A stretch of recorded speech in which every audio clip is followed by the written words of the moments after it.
Susan Steinberg on punctuation. 1. For a long time, I didn't understand punctuation. I mean, I understood end marks, and I knew a few things about commas, like how they could separate words in a list, or two independent clauses with a conjunction. But that was about it. 2. I'm sure they taught us punctuation in junior high, or in high school. But back then, I was busy with other things. I cut classes and hung out with my friends. I smoked a lot of cigarettes. There were parking lots I stood in, cars I rode around in. I couldn't take on things that didn't matter. Like anything, really, they taught us in school.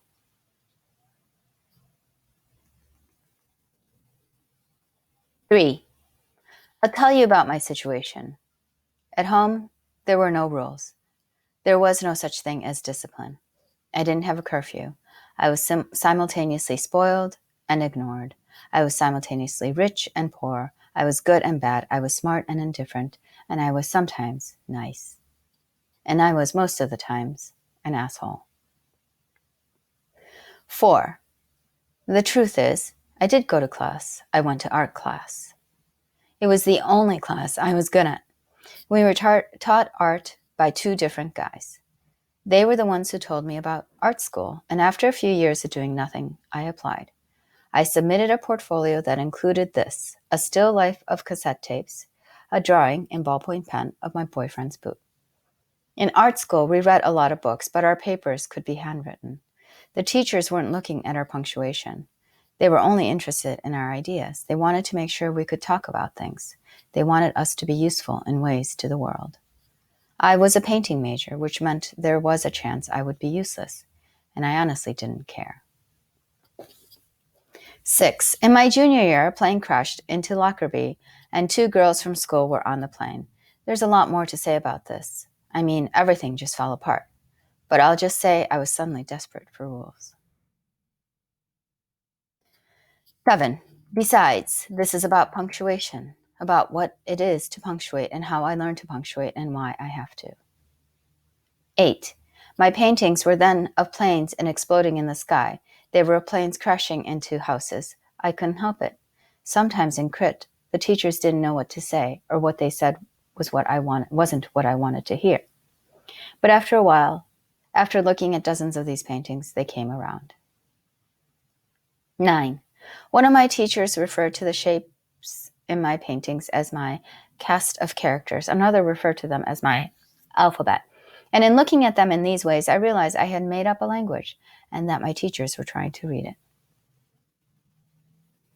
10. I could see the punctuation in this language. I mean, I could see how I was punctuating, how I was controlling time and story with marks, how a vertical line between objects did one thing and a horizontal line did another. 11. So really, this is about control, about an attempt to control devastation. 12. I started writing because painting was not enough. Writing was more direct, and it was faster and cheaper. It was something I could do in bed. But my writing, for a long time, was without any punctuation. It was just words slamming into other words, which was something considering. 13. I learned punctuation on my own. I read about it in handbook. The rules are mostly satisfying.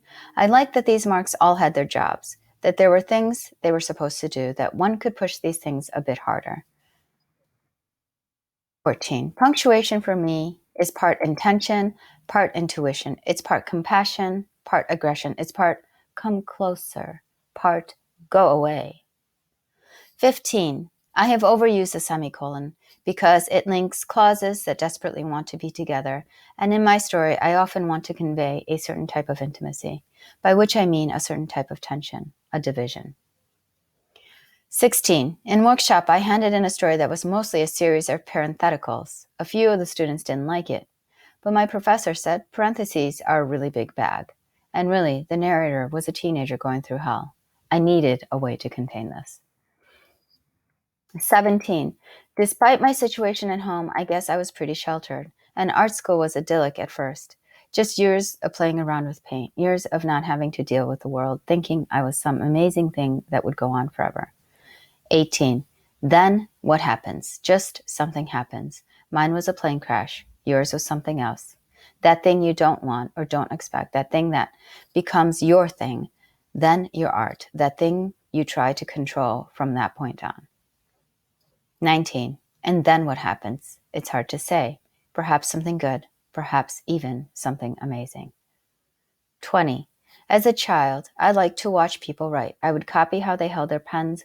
I would scribble a string of loops, but I was mostly intrigued by that mark they all did at the end of a line, that emphatic jab at the page, that exquisite control I didn't understand and I didn't yet need, but I secretly already wanted.